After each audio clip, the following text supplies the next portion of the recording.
Alright, who the fuck is this person? I don't know, probably some dumbass. Non-attached member of the EU Parliament. Oh boy, let's see what this troglodyte has to say. Probable troglodyte. Why did Ukrainians vote for Zelensky? To examine this question, we need to go back before the events of 2014. And to remember that, until then, Ukraine was divided to the pro-Western and the pro-Russian part. Something that can be easily demonstrated with the maps of the results of the elections. But then... Hold on, immediately. This... Why didn't you display the 2019 election map?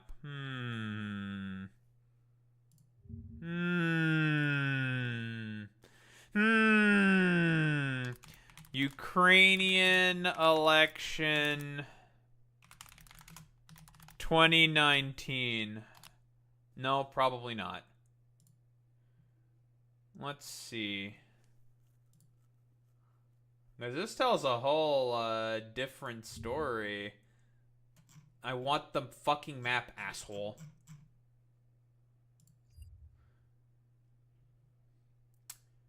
I don't know. This seems very green all over the place. Actually, here, much better. I can actually see here. That's a lot of green. Who voted for for Zelensky? Even a part of the side where Petro Poroshenko is, he's the Russian-backed candidate. In the western part of Ukraine, had support from the pro-Russian side. That's a little weird, isn't it? Makes you think. It's almost as if all Ukrainians fucking fundamentally agree they want the fucking war with the Russians to be ended. Because guess what? At this point in 2019, the war's been going on for 5 years. Whoa, crazy. Even on this map, obviously some of the territory was occupied at this point by not only the separatists, but also by Russian army units. Crimea was also occupied at this point. But, that's a little weird. Seems that everyone wanted to vote for Zelensky. Strange that you didn't show the fucking map for the year that he was elected in. I wonder why you didn't do that. Why didn't you do that? That's a little weird. And in 2014, the country saw dramatic developments. Starting with a strong pro-Western protest that overthrew the pro-Russian president, Viktor Yanukovych. Now, is this guy... Okay, take a bet. Is he going to get into why Viktor Yanukovych was overthrown? Take your bets. I'm going to say no. I'm going to say probably not. And it was the beginning of a civil war, and finally led to a Russian occupation of Crimea. No, you're not going to say why that happened? You're just going to just gloss over it and just keep going? Fine, I'll say why. Viktor Yanukovych on the campaign trail, in order to get into power, was promising to do the association agreement between the Ukrainians and the European Union. Because, you know, the Ukrainians wanted to move away from the Russian sphere of influence. Russian economic influence, mostly. However, when Yanukovych got into power, and the deal was about to go through, the Russians came to him and said, like, hey, you're going to do our deal instead. And Yanukovych was just like, I guess I'm doing the Russian deal instead. Sorry, my hands are tied. I got to do the Russian deal. Yeah, I don't know. And everyone in Ukraine was just like, dude, you said you were going to do the European Association Agreement. We don't want the Russian agreement. We want the European one. And so Euromaidan happened. And it was a brutal crackdown. Literal fucking thugs were hired by the government of Ukraine to basically kill revolutionaries, to be honest. Who were participating in the Euromaidan, known as the Tetushki. They were basically like, they were just like random fucking pro-Russian dudes for the most part that were hired by the state in order to basically beat on protesters. They filled flashbangs with nails and threw them in the crowd. A lot of people died, and there was a lot of fighting in the streets. And then the civil war started. After Yanukovych fled the country. I don't think this guy's going to say that. Immediately after these developments, the country had presidential elections in which Ukrainians seems to be changing their past voting behavior. Instead of choosing pro-Western Wait, what? or pro-Russian leaders like they did before, they clearly chose a more moderate politician, Petro Poroshenko. He was a successful businessman from the south who in the past has collaborated with also pro-Russian and pro-Western parties. This voting behavior went a step further in the elections of... So I believe that's in reference to... So this was after Euromaidan happened and, the whole... shit with Victoria Nuland. They rearranged the elections. There was an interim government. This would have been about like 3 months after. 4 months, I think, is the timeline. Something like that. But yeah, Poroshenko gets elected. 2019, where the Ukrainians elected a person with no previous political experience. His name was Volodymyr Zelensky, a Russian... Yeah, because again, you wanna know what happened? Poroshenko didn't really... Because he was a moderate, and he didn't really do much of anything in order to help with the situation again in the separatist war. The fighting was still going on.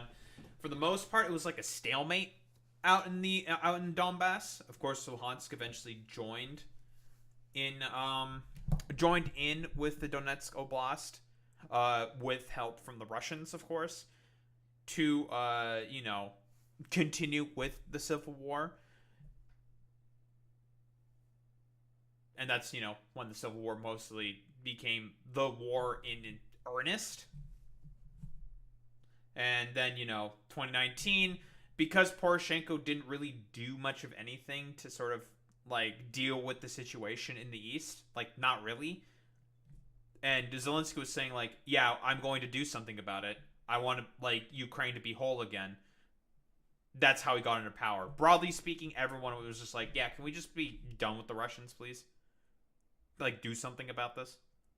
Russian-speaking Jewish comedian and media entrepreneur from the south. Why are you, mentioning the fact that he's Jewish? That's a little weird. No one really does that very often, right?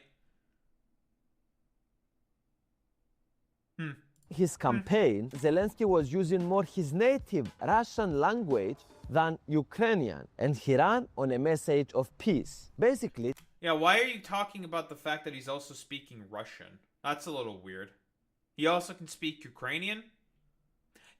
It's just kind of weird for the most part, to put an end to the civil war that was tearing the country apart. It's not a surprise that Zelensky was voted slightly more in the Russian-speaking regions of the south and east. Okay, so he does put up the map, but hold on. You're not talking about the pro-Western parts. What you want to know? What else Zelensky was promising? Because he's leaving that out. He's not putting that in.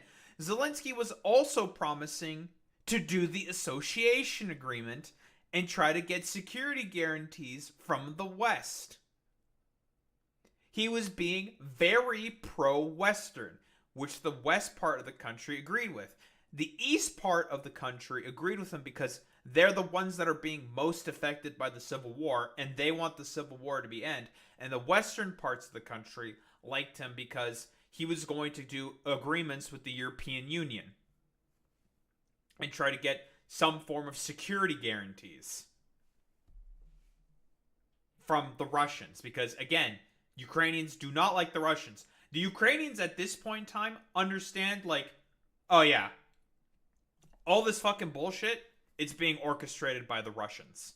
Or at least they have a pretty good idea that it's being orchestrated by the Russians. But okay, we're just going to leave those details out? Okay. And actually Zelensky tried to pursue peace by talking directly to the president of Russia, Vladimir Putin. Some months after he assumed presidency, they met face-to-face in Paris, aiming to revive peace talks and find a resolution to the war in the eastern region. I think this was supposed to be like some agreement This was supposed to essentially be like the next Minsk Accord. It obviously it didn't work. Of the country. I consider this election result sent to the world a clear indication. It appears that since the beginning of the war in 2014, most Ukrainians didn't want really to choose sides between the West and Russia. Instead, it seems what they really wanted was just peace. And I believe No, that's not true either. He's leaving out some details there. No, they made their intentions very clear in 2014. They wanted to be pro-West. Why do you think Euromaidan even happened to begin with? Euromaidan happened because there was a promised association agreement that was broken. Yeah, this is complete revisionism. At this broad point, 5 years into the Civil War, people understand that it is the Russians who are the main culprits for the Civil War. So what do the Ukrainians want? They want to be associated with the West and not the Russians because they see the Russians as the aggressors who are causing all the problems in their country. That's why it's not like a both sides like, oh, you know, they just wanted a little bit of peace here and there, and that's really about it. No, not true. This is completely revisionist. if this is what they want until today. Now a year has passed from the official end of Zelensky's presidential term, and I believe there is an urgent need for elections in Ukraine as soon as is practically possible to finally define again the long forgotten will of the Ukrainian people. Kind of interesting. So he does say that there as soon as is practically possible. Sure. Okay. What does that entail? What would make elections as practically possible in Ukraine? Oh, the Russians leaving. Crazy. I think that seems pretty reasonable to me. Maybe the Russians should just leave. Get the fuck out. But yeah, just a lot of fucking revisionist bullshit from this Why individual. did Ukrainians I don't want to watch your video again. Shut the fuck up. That leads us to JD Vance. If we recall correctly, last time we saw him talking anything about Ukraine, it was to try to ambush and berate Zelensky over stupid bullshit, to be honest. A conflict of which he has clearly no idea what the fuck he's talking about, because, again, he just got into politics like 2 years ago. Unironically, JD Vance only got into this shit like 2 years ago, and all of a sudden he's like a savant on Ukraine. Yeah, okay, dude. Totally.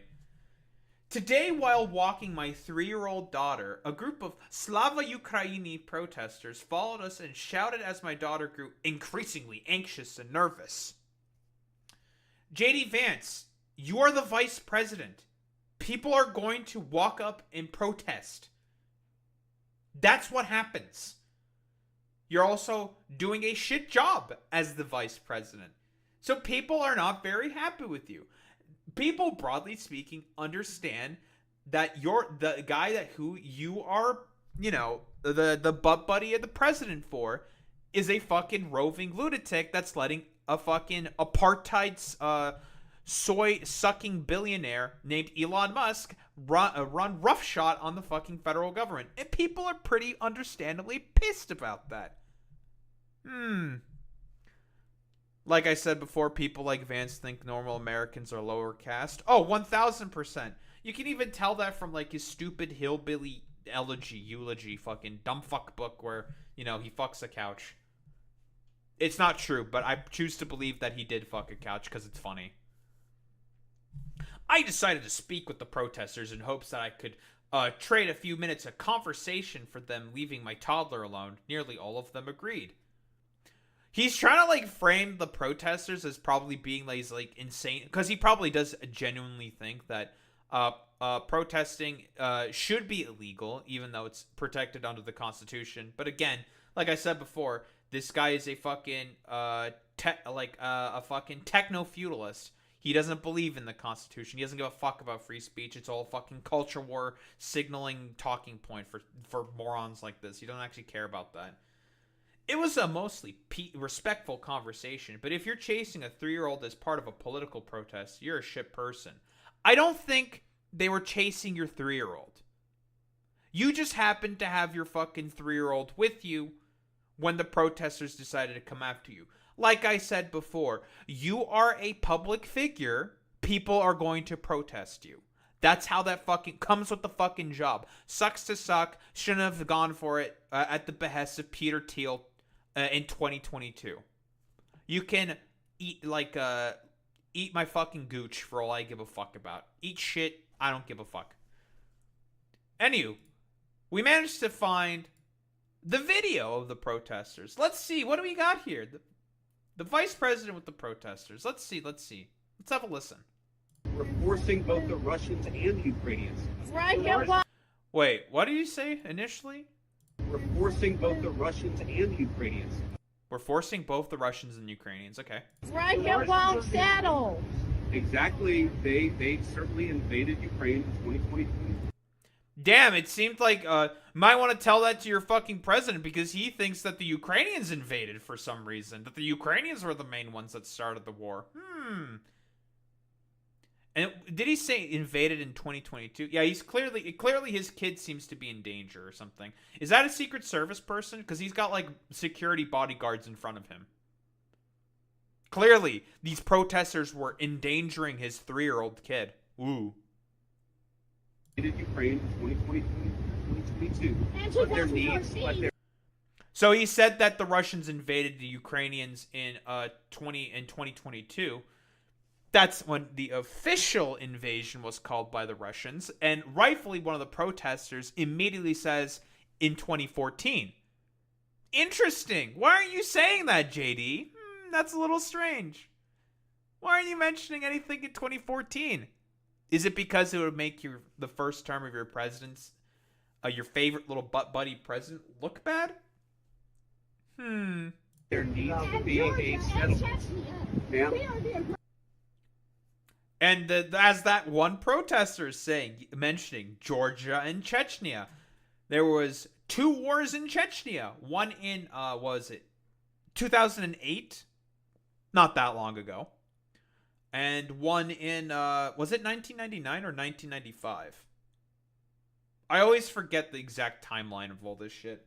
Because, it's Transnistria, Abkhazia, South Ossetia, that was Georgia, and Chechnya. Those were the 3 wars that the Russian Federation conducted in the 90s. 94 to 96. Okay. So that was the first Chechen War, which lasted about a year and a half, 2 years. And the second Chechen War, which was in 2008. That wasn't that long ago. And that one protester lady is correct. Every single time, the Russians have been the aggressors. Pressure every time. Ma'am, I understand that that's your view, and certainly they have. And That is your view! Dude, it's honestly, it's axis of aggressor shit. Unironically, Russia, Israel, and America, hand in hand like this. Axis of aggressors. Unironically. It's crazy.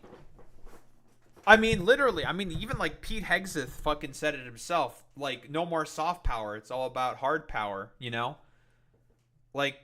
Fuck all this stupid, pussyfooting around. It's all about, going in guns blazing. Because that's definitely always worked out and been very, very smart and strategic in the past before. Sure has been. Yep.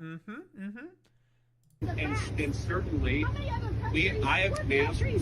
You just know, yeah, if he's saying shit oh, yeah, that's your view, he has no fucking idea, or he just wants to do coverage for the Russians, because, again, he's a fucking stupid little groiper freakazoid. I have condemned, ma'am, please, you're interrupting. I'm speaking with you, and I'm trying to be respectful. I have condemned the invasion, but I've also condemned the potential. That is the policy. Wait, he's also condemned what? Condemned, the conscription or something? Is that what he said? but I've also condemned the potential. That is the policy.